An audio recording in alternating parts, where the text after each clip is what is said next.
আমি ট্রেনে সাধারণত ঘুমোই না, তবে আজ ঘুমানোর ভান করে পড়ে না থাকলে আমার এত কথা শোনার সৌভাগ্যও হতো না। ওরা গল্প করছিল ভবিষ্যৎ জীবন নিয়ে। ওরা বলতে প্রেমিক আর প্রেমিকা। ছেলেটি বলছিল, তুমি আমার রানী, সারা জীবন আমার সাথে থাকতে পারবে তো? মেয়েটি আস্তে করে বলল, চুপ, পাশের লোকটা শুনতে পাচ্ছে কিন্তু, বলেই আমার মুখের দিকে তাকালো।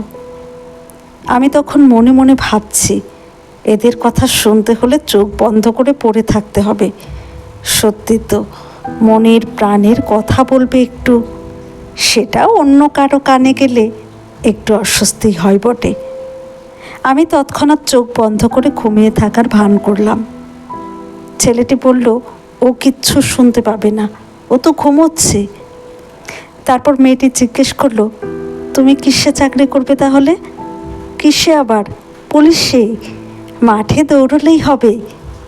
আমাদের গ্রামে দুটো দাদা মাঠে দৌড়তে দৌড়তে পুলিশে চাকরি পেয়ে গেল, আমিও ঠিক পেয়ে যাব।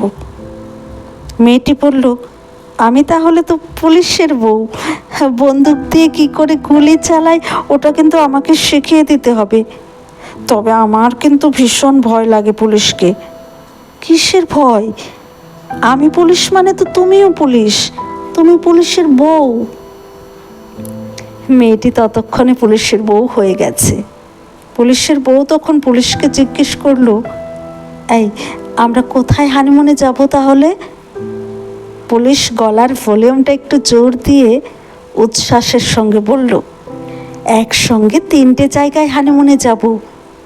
উফ, আস্তে, পাশের লোকটা শুনতে পাচ্ছে কিন্তু।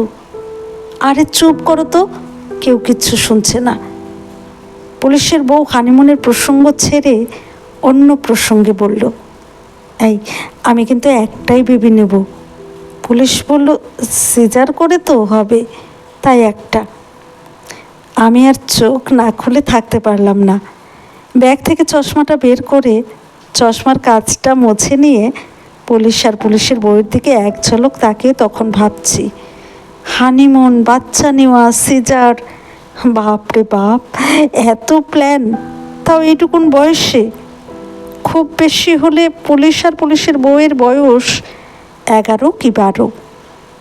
পরের স্টেশন আসতেই ওরা নেমে গেল, আর 2-1টা স্টেশন গেলেই নাতি নাতনির অন্নপ্রাশনের মেনুতে কি কি থাকবে সেটাও শুনতে পেতাম।